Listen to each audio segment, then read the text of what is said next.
Olá! Na aula de hoje a gente vai falar sobre limites de funções de várias variáveis.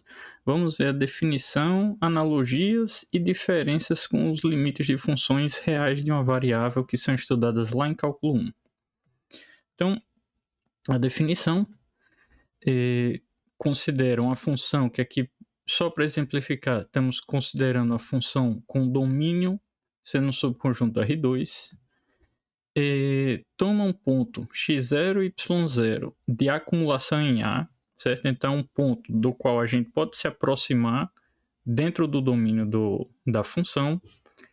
E aí o limite é definido dessa maneira. O limite da função f, quando o ponto de coordenadas x e y se aproxima de x0 e y0, lembrando que aqui é uma aproximação feita dentro do domínio de definição da função f, esse limite tem o valor L se qualquer que seja o epsilon positivo, existe delta positivo, tal que a distância entre x e y ser menor do que delta implica a distância entre f e L ser menor do que epsilon. Então, falando assim, isso daqui é análogo, inteiramente análogo à definição que a gente tem de limite lá para funções reais, e a gente pode fazer uma interpretação similar, certo? Então, aqui a ideia é similar, a gente fixa o valor L aqui do limite da função, olha para uma vizinhança de L e a pergunta é, quando o ponto aqui do domínio de f está próximo do ponto x0 e y0, que aqui está denotado por esse azulzinho aqui, em destaque. Então, quando a gente pega um ponto próximo desse limite aqui x0 e y0, os valores que a função assume estão ou não estão próximos de L? Então, para responder isso, a gente olha para uma distância de L fixada, epsilon, e escolhe depois uma vizinhança aqui destacada por esse raio delta do ponto x0 e y0 e tem que garantir que todos os pontos dentro desse discozinho têm sua imagem por f levadas próximas aqui de L, e essa proximidade dada pelo epsilon que a gente toma aqui de distância, certo? A diferença principal dessa definição para a definição que a gente tem lá de funções reais é que aqui a gente está considerando a distância entre dois pontos no R2 e não dois pontos na reta, certo? Então, como são dois pontos no R2, os pontos têm duas coordenadas e a forma de medir a distância entre esses dois pontos aqui, levando em conta a distância euclidiana que a gente usa no dia a dia, é a raiz quadrada do quadrado da diferença das duas primeiras coordenadas somado ao quadrado da diferença das duas segundas coordenadas. Ok? Essa definição, por ser inteiramente análoga à definição que é feita lá para limites de funções reais, vai dar para a gente propriedades também inteiramente análogas. Se a gente tem uma função f com limite para um ponto de coordenadas xy convergindo para o ponto de coordenadas xy y0, tendo um valor L, e o análogo para G, o limite assumindo o valor M, então a gente vai ter o limite da soma de f com g e o resultado da soma dos limites. A gente vai ter o limite da multiplicação de uma dessas funções por uma constante real e o resultado é essa constante real vezes o limite da função f. Análogo aqui para a multiplicação de duas funções, a f e a g, o limite do produto de f por g vai existir nesse ponto e o resultado é o produto dos limites. E além disso, se o denominador aqui tiver um valor de limite diferente de zero, então o limite do quociente também vai ser o quociente dos limites. Okay? Todas essas propriedades aqui valem também para funções reais e continuam válidas aqui, dado que a gente tem uma definição inteiramente análoga de limites. Outras propriedades que continuam válidas são o teorema do confronto, né, ou conhecido às vezes como o teorema do sanduíche. Se a gente tem três funções definidas aqui num conjunto A, assumindo valores reais, o A, no caso, um subconjunto do Rn, certo? Aqui, para exemplificar, o R2, e nesse conjunto, a gente tem essas desigualdades aqui sendo satisfeitas. Ó, g de xy menor ou igual que f de xy menor ou igual que h de xy. E além disso, o limite da função g é igual ao limite da função h quando o ponto de coordenadas x e y se aproxima do ponto de coordenadas x0 e y0 e a gente denota esse limite por L. Então, a conclusão que a gente tem é que essa função aqui que está espremida entre g e h e que tem o mesmo limite L vai ter limite, então a gente garante a existência do limite e não só isso, que o limite é o mesmo desse limite comum aqui a g e a L. Então é de novo igualzinho ao teorema do confronto que a gente tem lá para funções reais, só mudando que aqui a gente está lidando com mais variáveis. A gente também tem o resultado análogo quando a gente está multiplicando uma função limitada por uma função que tem limite igual a zero, certo? Então, se a gente tem uma função limitada, né, uma função que assume valores, por exemplo, seno e cosseno, são funções que só assumem valores entre menos 1 e 1. É um exemplo típico de função limitada. Se a gente tem uma função limitada multiplicada por outra, cujo limite é zero, independente de g ter ou não ter limite, certo? Quando o ponto de coordenadas x e y converge, se aproxima aqui do ponto de coordenadas x0 e y0, se o limite para f com essa aproximação aqui de pontos for zero, então o limite do produto dessas duas funções, f por g, vai existir, independente do limite de g existir ou não, e o resultado desse limite vai ser zero. Esse daqui, de novo, é análogo ao resultado que a gente tem lá para funções reais, e caso a gente fosse demonstrar, que a gente não vai fazer, a demonstração seria também inteiramente análoga à que é feito lá no caso de funções reais. E aí um exemplo é que esse limite daqui, à medida que o par xy se aproxima do par x0 e y0, o limite do x é x0, já que xy se aproximar de x0 e y0 faz o x se aproximar de x0.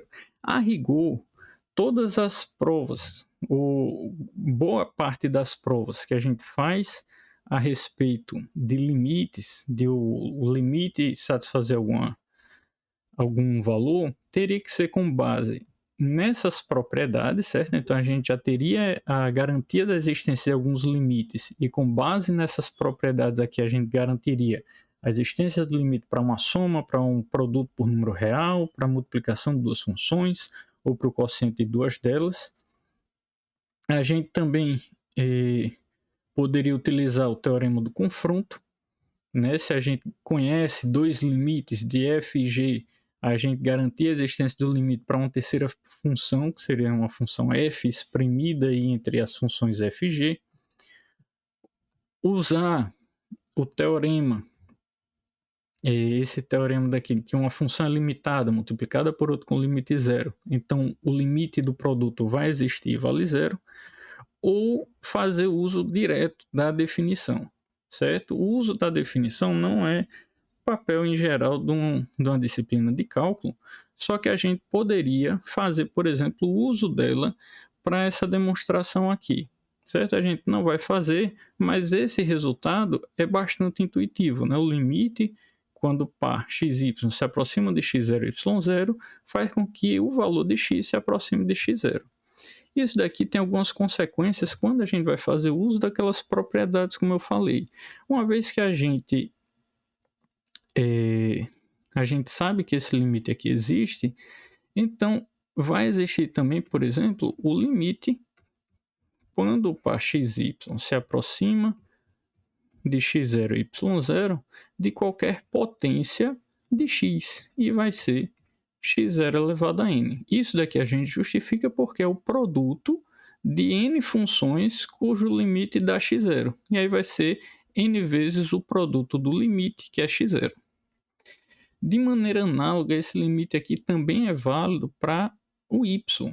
O limite com o par xy se aproximando do par x0, y0 da função que a cada passo a sua coordenada y vai dar o valor y0. E aí também, de forma inteiramente análoga, a gente estende isso para qualquer potência de y a partir daquelas propriedades de que o limite de um produto de funções vai ser o produto dos limites. Se o limite da função y é y0, o limite da função y a n vai ser y0 elevado a n.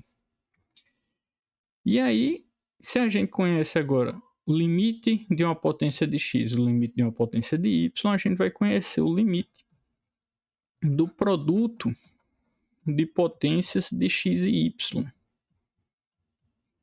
Quando o par xy se aproxima de x0 e y0, o produto x elevado a a vezes y elevado a b vai estar então se aproximando vai ter como limite, né, o x0 elevado à potência a vezes o y0 elevado à potência b. Ok? Então, por exemplo, limite quando o par xy se aproxima do par 1, 2 de x ao quadrado vezes y ao cubo vai ser quando x se aproxima do 1, x ao quadrado vai se aproximar do 1 ao quadrado, vezes quando y se aproxima do 2, y ao cubo vai se aproximar de 2 ao cubo, e esse resultado dá 8. A gente pode também, sabendo dos limites desses produtos de potências de x e y, estender esse resultado para polinômios em geral. A gente pode somar múltiplos desses termos daqui e obter o valor de limites para polinômios. Okay? Então, quando xy se aproxima do par x0 e y0 de qualquer polinômio que seja, nas coordenadas x e y, o resultado disso vai ser o valor do polinômio avaliado quando a gente substitui x e y pelas coordenadas x0 e y0. Um exemplo que a gente pode dar aqui é tomar o par xy indo para o ponto 1, 2 do polinômio x ao quadrado menos 2xy mais y ao cubo. O resultado disso daqui vai ser substituir o x por 1, substituir o y por 2 e efetuar os cálculos. Isso daqui vai dar para a gente 1 menos 4 mais 8, que é 5.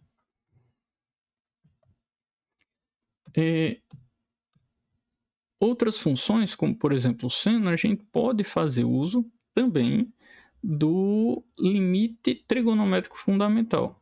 Só lembrando o limite trigonométrico fundamental, ele diz para a gente, quando a gente toma o limite com o argumento da função seno indo para zero, de seno desse argumento dividido pelo argumento, o resultado dá 1.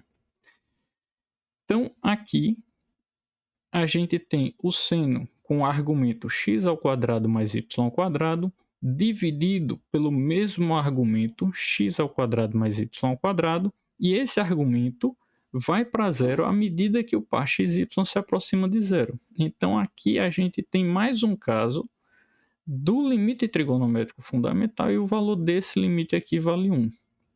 Em algumas situações, a gente pode ter, por exemplo, o limite do par xy indo para zero do seno de xy sobre 2y.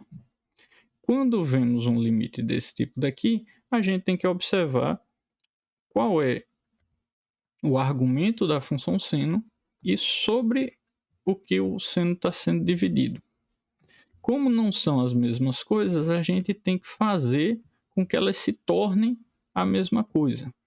Então, a gente considera o par xy indo para 0, 0, e aí falta o x aqui, esse 2 não tem papel aí na divisão, a gente destaca o 2 aqui do quociente como esse fator 1/2, e para fazer o denominador aqui ser igual ao argumento da função seno, a gente vai multiplicar e dividir por x. Então, a gente vai multiplicar por x e vai dividir esse fator por x, ficando seno de xy dividido por xy. E agora, a gente pode identificar aqui o quociente do limite trigonométrico fundamental, vai ter um limite 1. O x aqui, à medida que o par xy se aproxima do 0,0, vai convergir para 0, e a constante meio não muda, vai estar convergindo para meio. Então, o limite desse produto de 3 termos daí vai dar o produto dos limites, que vai ser meio vezes 0 vezes 1. O resultado dá 0 nesse limite aqui. Ok? Então, outros problemas análogos com limites trigonométricos exigem que a gente coloque o seno dividido pelo argumento dele quando o denominador estiver indo para 0, né? Para que a gente possa fazer uso do limite trigonométrico fundamental. Então, é sempre tentar colocar o seno de um argumento, quando o argumento está indo para 0, dividido por algo que está indo para 0 também, que fique o seno daquele argumento dividido pelo próprio argumento. Ok? Outro exemplo que a gente pode tratar é esse daqui. Como eu já mencionei lá atrás, a função seno, a função limitada, e à medida que o x aqui, que o par xy vai para 0, o x aqui está indo para 0 também. Vou colocar até a seta aqui na outra direção, né? O x está se aproximando de 0, e então o resultado daqui vai ser 0 por aquele outro aspecto que a gente já falou, né? Uma função com limite 0 e outra limitada. Esse caso aqui em particular, o seno aqui também está indo para 0, né? Seno de 0 é 0, o argumento aqui está indo para 0, então o seno está se aproximando de 0. Então a gente nem precisaria utilizar o fato de o x estar indo para 0 e o seno ser limitado. Mas a gente teria necessidade de fazer esse uso, por exemplo, se a gente fizesse uma leve alteração nesse limite daí, colocando x vezes o seno de 1 sobre x mais y. Agora, à medida que o par xy vai para 0, esse denominador aqui está indo para infinito, né? Ou mais infinito ou menos infinito. O seno ele não vai ter limite, só que, independente disso, o fato de o seno aqui ser limitada, multiplicada por algo que está indo para 0, está convergindo para 0, vai dar para a gente um limite igual a 0. Então, aqui é uma situação que a gente fez uso, mas não seria obrigatório. A gente não seria obrigatório no sentido de que a gente tem outras maneiras de fazer essa justificativa aqui, mas essa daqui a gente já ficaria de mãos atadas, né? Uma vez que esse seno daqui ele não vai ter limite à medida que o par xy vai para 0, e aí a gente acaba fazendo uso desse artifício para justificar que esse limite aqui vale 0. E a parte que vai distinguir mais essas funções, os limites de funções de várias variáveis, das funções, limites de funções reais, é quando a gente for justificar a inexistência de limite. No caso das funções reais, a gente, em geral, olha para o ponto do qual a gente está se aproximando, vou ilustrar aqui por A, e a gente observa o valor do limite. Quando a gente se aproxima de A por valores menores do que a gente diz que é o limite pela esquerda, e quando a gente se aproxima de A pelos valores maiores do que A, que são os limites pela direita. E aí, quando a gente tem o caso de a gente não existir o limite, ou tem um limite pela esquerda diferente do limite pela direita, o resultado é que não existe o limite de f quando x tende a A. Então, isso daqui é a estrutura básica que a gente usa para mostrar que não existe um limite lá de funções reais. E aqui, para o caso de funções de várias variáveis, a gente também está se aproximando de um ponto x0 e y0, ou se a gente tiver mais coordenadas ainda num espaço maior, né, com várias, 3, 4, 5 coordenadas. E o ponto-chave aqui é que como a gente está lidando ou com pontos no espaço, ou no plano, ou em um espaço de dimensão maior do que 3, a gente tem uma quantidade enorme de maneiras de se aproximar desse ponto x0, y0 e não simplesmente pela esquerda ou pela direita, como no caso de funções reais. E aí, para justificar a inexistência de limites, a gente pode testar, por exemplo, se aproximar do ponto x0 e y0 por vários caminhos diferentes, por retas, por parábolas e assim sucessivamente.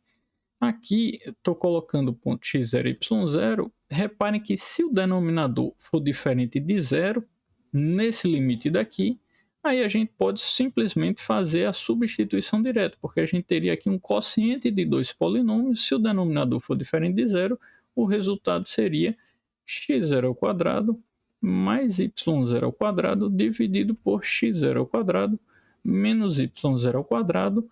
Isso se x0 ao quadrado for diferente de y0 ao quadrado, né? Que é a situação em que o denominador aqui seria zero.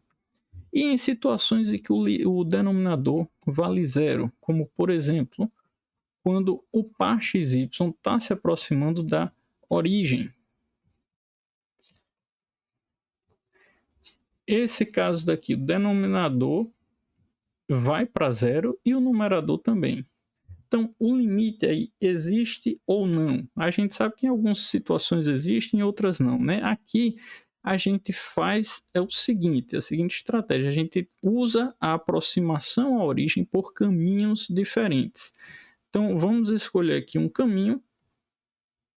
O primeiro caminho aqui que eu escolhi é pelo eixo, ao longo do eixo das abscissas.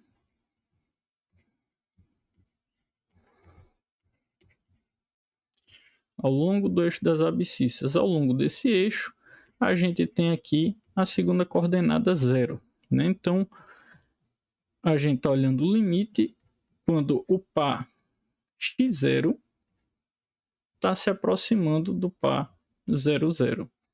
Esse daqui é o caminho que a gente está fazendo, se aproximando da origem a partir ao longo do eixo das abscissas.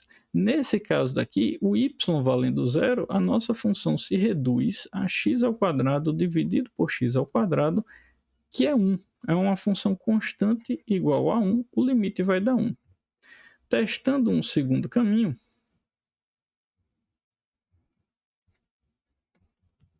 ao longo do eixo das ordenadas, que é quando a gente faz o x igual a zero.